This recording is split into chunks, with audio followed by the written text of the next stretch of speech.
Mengunjungi Flower Festival tidak hanya menikmati keindahan bunga, tapi juga untuk mendapatkan edukasi. Menyelami dunia florikultura, mengagumi perpaduan seni sekaligus berkesempatan untuk mendapatkan peluang bisnis.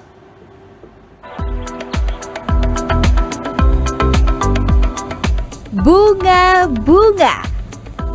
Bunga di mana-mana. Indahnya warna-warni, lebih dari 200 varietas bunga dan lebih dari puluhan ribu tangkai bunga yang dibawa langsung dari kawasan Tengger dan Nongko Jajar, Jawa Timur untuk dihadirkan dalam Bali Flower Festival 2026 di UID Bali Kampus Denpasar.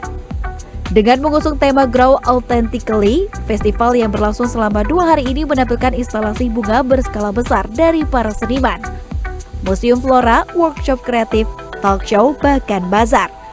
Lebih ke mengedukasi bagaimana fungsi bunga tersebut, bagaimana cara merawatnya, lalu mengenalkan varietas-varietas baru sebenarnya yang ada di luar negeri sudah ada dari lama, tapi di Indonesia belum ada. Kita mau mengenalkan hal-hal tersebut, hal-hal baru tersebut agar industri ekonomi kreatif kita maju dan berkembang.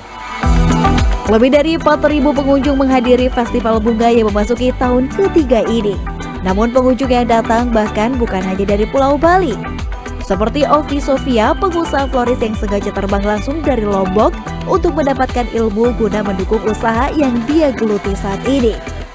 Kebetulan aku ikut kelasnya 2 hari, jadi aku ikut yang pertama ada demonya, terus yang hari ini, hari kedua kita langsung bikin di workshopnya. Kalau untuk ilmu-ilmunya itu aku benar-benar dapat banget ya Kak di sini, karena emang menjadi seorang floris itu nggak ada habisnya buat belajar. Setiap hari itu nambah terus, arrangementnya itu bakal berbeda-beda setiap zaman gitu. Jadi kita harus benar-benar upgrade skill kita.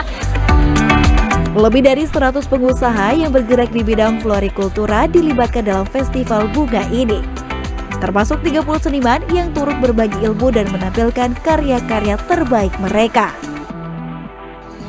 Kalau kita bisa memikirkan sama-sama apa sih peluang di balik industri floral ini, dan itu bisa membuka jalan perekonomian yang satu ekonomi kreatif, 2 berbasis alam, 3 mungkin bisa lebih sirkular gitu ya, apa yang ditanam dikembangkan di mana, di add value di mana, dimanfaatkan di mana, kemudian sampai dia end of life cycle-nya tuh di mana, itu bisa kita petakan dan bisa buat lebih hijau dan sirkular gitu. Bunga-bunga ini bukan hanya untuk dinikmati di tempat. Pengunjung bisa membeli berbagai jenis bunga segar ini dari harga Rp5.000 hingga Rp20.000 per tangkai untuk dibawa pulang atau untuk dirangkai di tempat. Kartika Widowati, Denpasar, Bali.